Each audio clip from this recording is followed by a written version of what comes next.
Ungqongqoshe omnyango ohulumeni basekhaya kanye nezomdabu ungqongqoshe uVelenkosini Hlabisa ubebambe isithangami yabona 1 2 3 yeah.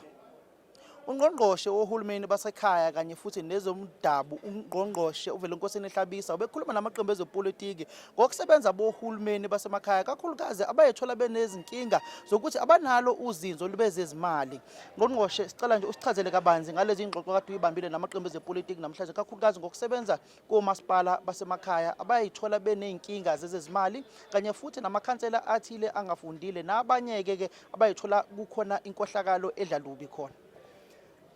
Umhlangano wanamhlanje ubuhlanganise onke amaqembu ezombusazwe aphethe imikhandlu ewu-257 emakhaya nasemadolobheni including ama-metro. All big political parties were present today.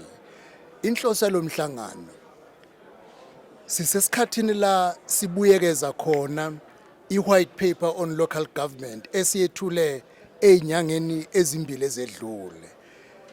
Sesikhulume nosomabhizinisi, sakhuluma namabandla, sakhuluma nama-civil society, kodwa sibone kukhona ingxenye esele uma singakhulumi ngqo namaqembu ezombusazwe ngoba kulabo masipala abawu-257 akho ngisho nowodwa ongaholwa yiqembu lezombusazwe. Ngakho amaqembu ezombusazwe yiwona angabadlali abamqoka ukuba omasipala bekwazi ukuhlangabeza izidingo zabantu.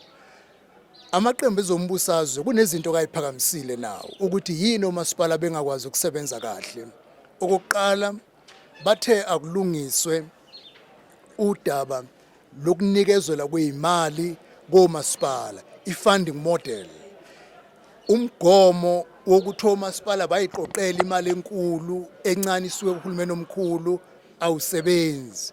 Kufuneka omasipala bahlinzekwe ngezidingo njengoba kuhlinzeka uhulumeni wesifundazwe nohulumeni kazwelonke. Okwesibili, ukuqashwa kwabasebenzi o-MM, o-CFO nabo bonke laba abazimeneja kumele kungagubuzelwa yifu lezepolitiki ngoba isikhathi esiningi uma abantu beqashwe ngokwezombusazwe abanye uthola ukuthi unesikhundla esikhulu eqenjini lakhe kanti emsebenzini unesincane ebese esebenzisa isepolitiki ukuphatha emsebenzini. Amaqembu ke sinokuvumelana ukuthi i-white paper ayilawule umgomo omusha ukuthi bazoqashwa kanjani o-MM nabo bonke abaphathi komasipala, kungabi ukuthi kuqasha amakhansela kodwa kube nohlelo oluzimele ukuze ukuqashwa kwabo kube professional. Uma futhi sebeqashiwe noma sekufuneka ukuthi bahambe ngezizathu engabe idala lokho kwenzeke ngendlela eprofessional, kungabi bikho ukucambulukela kwezombusazwe ekwenzeni njalo. Bulawayo mobheka ukubuyekeza kuyona lo mqulu wayo white paper okusebenza kohulumeni basekhaya. Imali yalobo ohulumeni ukuthi bakwazi ukuthi basebenze u90% wayo iqhamuka kwabantu abakhokha intela kulabo masipala abahlala kulezi indawo. Nithi ayibukezwe kanjani manje ukuthi labo masipala lemkhandlu ithathephi le mali kakhulukazi njengoba sibona ukuthi sebebancane sekuyidlanzana labantu abakhokha intela kulemkhandlu?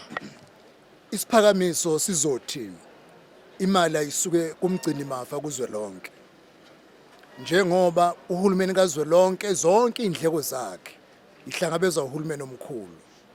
Uhulumeni wesifundazwe ingxenye enkulu kuncane kakhulu abaqoqayo uhulumeni kazwelonke. Sithi ke akwenziwe into efanayo uma sifuna ukubona ukuthi omasipala basebenza ngokusezingeni ngoba iqiniso abantu abaningi abasebenzi noma ngabe afisa ukukhokha imali yama-rates nama-services kodwa ayikho yona ngenxa yokuthi abasebenzi.